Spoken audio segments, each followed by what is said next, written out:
Hi student, आज की class में हम लोग एनसीईआरटी के बचे हुए न्यूमेरिकल्स को पढ़ेंगे। चैप्टर 1 के जितने भी और न्यूमेरिकल बचे हुए हैं।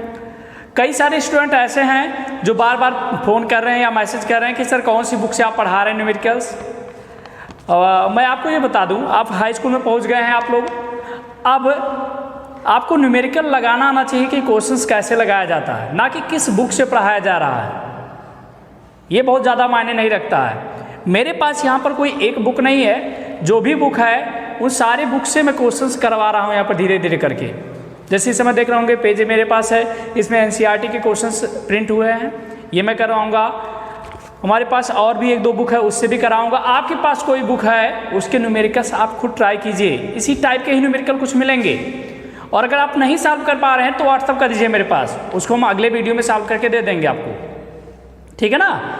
तो परेशान मत होइए कि कौन सी बुक से सर पढ़ा रहे हैं, कौन सी बुक से नहीं पढ़ा रहे हैं। इसीलिए मैं क्वेश्चन भी लिखा देता हूं कि आप क्वेश्चन लिख लीजिए, ठीक है ना। तो चलिए अगले क्वेश्चन की तरफ चलते हैं। अगला क्वेश्चन लिख लीजिए सभी लोग, पहले क्वेश्चन लिखिए, इसके बाद हम सॉल्व करते हैं। आप लोग वीडियो पूरा नहीं देखते हैं, ये भी एक प्रॉब्लम है। जैसे एक क्वेश्चन कोई हमारे पास भेजा कि सर ये क्वेश्चन सॉल्व कर दीजिए, मैंने देखा उसी वीडियो में मैंने बाद में वो क्वेश्चन सॉल्व करवाया था। तो क्या मतलब है ऐसे क्वेश्चंस आप भेजोगे कि सर ये क्वेश्चन बता दीजिए, वो क्वेश्चन बता दीजिए। पूरा वीडियो तो देखो, तब तो समझ में आएगा आपने क्या पढ़ाया है क्या नहीं पढ़ाया है। जो क्वेश्चंस आप लोग पूछते हो, कई सारे क्वेश्चंस का मैं जवाब दे चुका होता हूँ, लेकिन फिर भी आप पूछते हो उसी समय। तो चलिए क्वेश्चन लिखिए जल्दी से। 7 सेंटीमीटर साइज का कोई बिंब, 7 सेंटीमीटर साइज का कोई बिंब 18 सेंटीमीटर फोकस दूरी के 18 सेंटीमीटर फोकस दूरी के किसी अवतल दर्पण के सामने, किसी अवतल दर्पण के सामने 27 सेंटीमीटर की दूरी पर रखा है, 27 सेंटीमीटर की दूरी पर रखा है। दर्पण से कितनी दूरी पर, दर्पण से कितनी दूरी पर किसी पर्दे को रख दें कि, किसी पर्दे को रख दें कि उस पर वस्तु का स्पष्ट, उस पर वस्तु का स्पष्ट फोकसित प्रतिबिंब, फोकसित प्रतिबिंब प्राप्त किया जा सके, प्राप्त किया जा सके। प्रतिबिंब का साइज तथा प्रकृति ज्ञात कीजिए।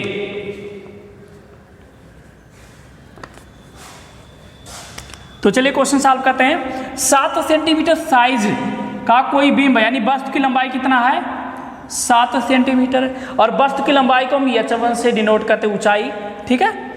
कोई बिंब 18 सेंटीमीटर की फोकस दूरी, ठीक है, 18 सेंटीमीटर फोकस दूरी को से डिनोट करते हैं। अवतल दर्पण का है तो माइनस कर देंगे, कि सामने 27 सेंटीमीटर की दूरी पर रखा गया है, तो 27 सेंटीमीटर हमने लिख दिया क्या, u बराबर, और u हमेशा माइनस होता है, ये भी आपको पता होगा, ठीक है।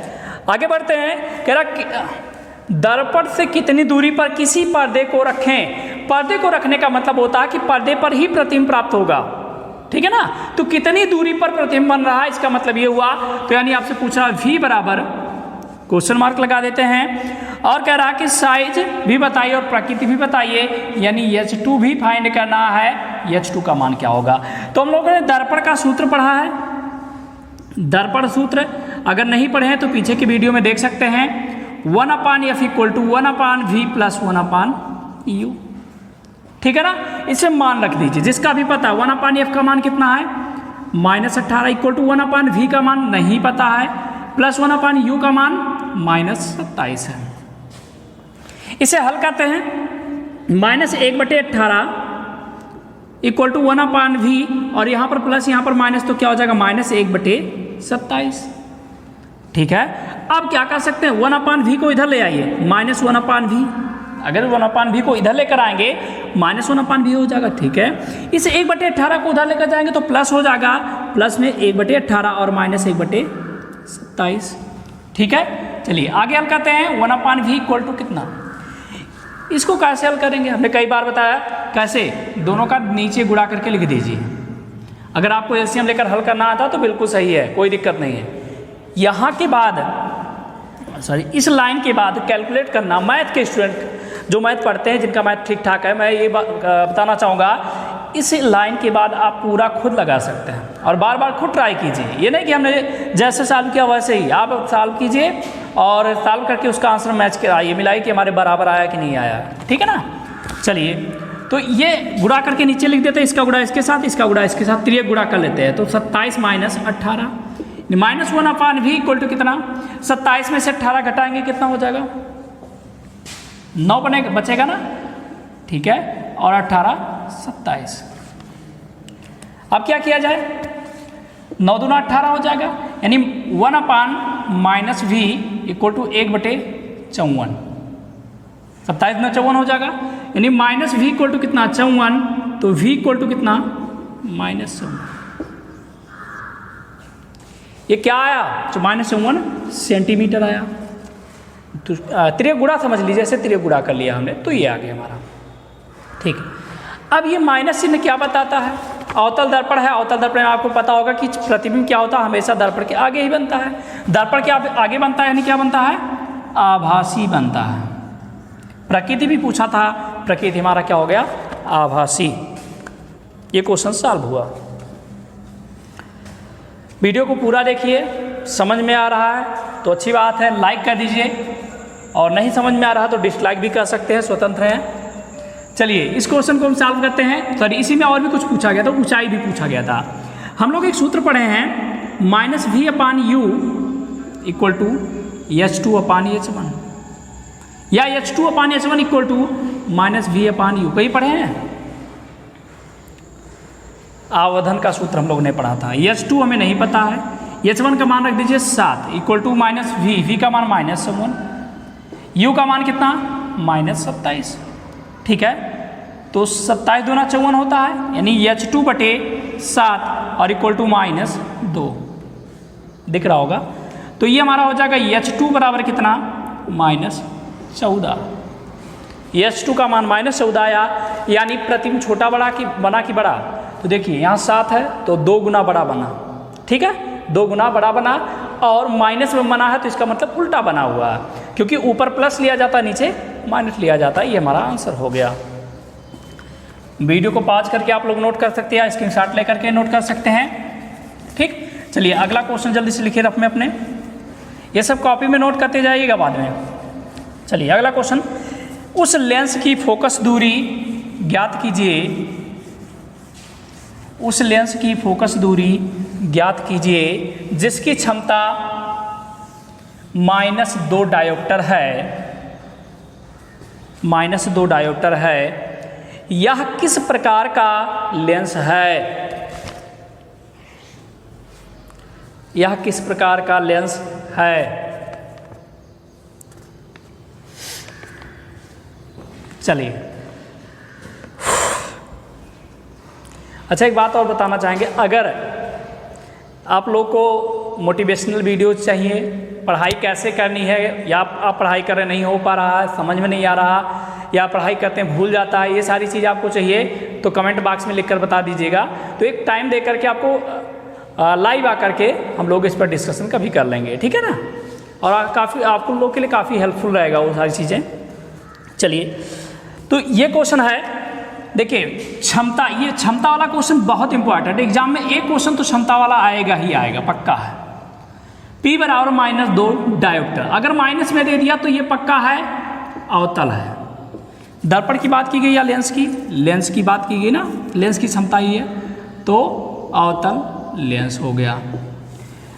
F बराबर हम लोग ने, सॉरी सूत्र हम लोग ने क्या पढ़ा था, सूत्र P बराबर 1/F मीटर में। अब F मीटर बराबर क्या हो जाएगा, पक्षांतर करने पर 1/P हो जाएगा। पक्षांतर किया ना हमने, इसका पक्षांतर करके यहाँ कर दिया, इसको यहाँ कर दिया। चलिए, मान रख दीजिए 1/-2, ठीक है, -0.5 मीटर F का मान आ गया। अगर 1 में 2 से भाग करेंगे आ जाएगा इतना, ठीक। अब क्या किया जाए, -50 सेंटीमीटर, क्योंकि मीटर को सेंटीमीटर में बदलने के लिए हमें क्या करना पड़ता है, 100 का गुणा करना पड़ता है। और जब 100 का गुणा करेंगे तो हम देख रहे हैं कि एक के बाद 2 जीरो था, यही 0.2 स्थान खिसकेगा, एक स्थान यहाँ हो गया, इसके बाद तो स्थान है ही नहीं, यानी जीरो लगा कर खिसका सकते हैं। तो 50 दशमलव समथिंग, तो दशमलव के बाद अगर जीरो ही लिखना तो उसे दशमलव छोड़ ही देते हैं पूरा। ठीक है, तो 50 सेंटीमीटर ये हमारा आंसर हो गया। चलिए अगला क्वेश्चन जल्दी से लिख लीजिए। कोई डॉक्टर प्लस 1.5 डायोप्टर क्षमता का संशोधक लेंस निर्धारित करता है, संशोधक लेंस निर्धारित करता है। लेंस की फोकस दूरी ज्ञात कीजिए, लेंस की फोकस दूरी ज्ञात कीजिए। क्या निर्धारित लेंस अभिसारी है अथवा अपसारी है?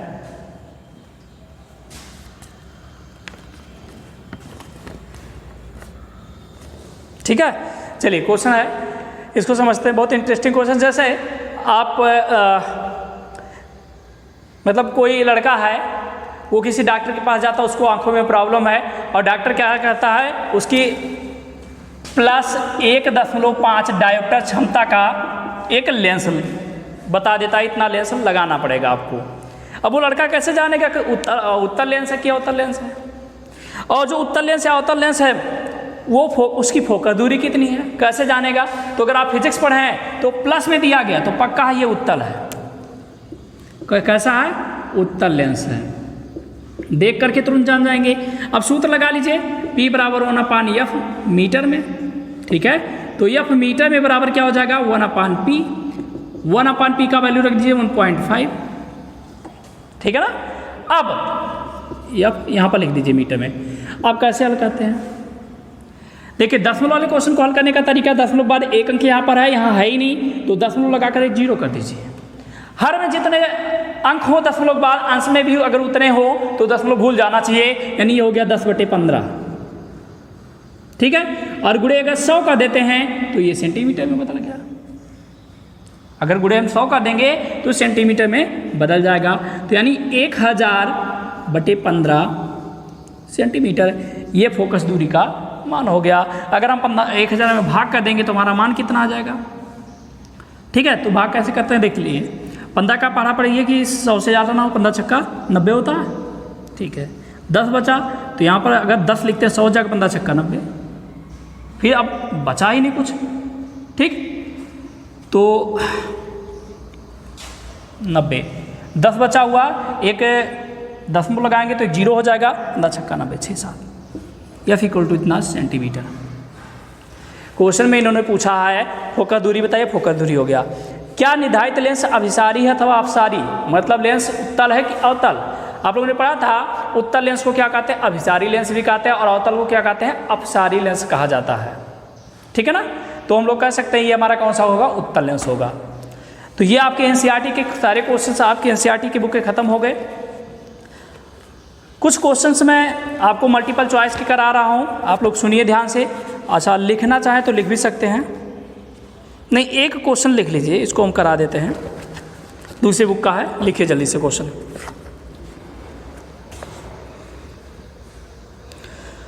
15 सेंटीमीटर फोकस दूरी वाले 15 सेंटीमीटर फोकस दूरी वाले अवतल दर्पण से कितनी दूरी पर, अवतल दर्पण से कितनी दूरी पर एक वस्तु रखी जाए, एक वस्तु रखी जाए कि उसका 5 गुना बड़ा वास्तविक प्रतिबिंब बने, वास्तविक प्रतिबिंब बने। प्रतिबिंब की स्थिति भी ज्ञात कीजिए।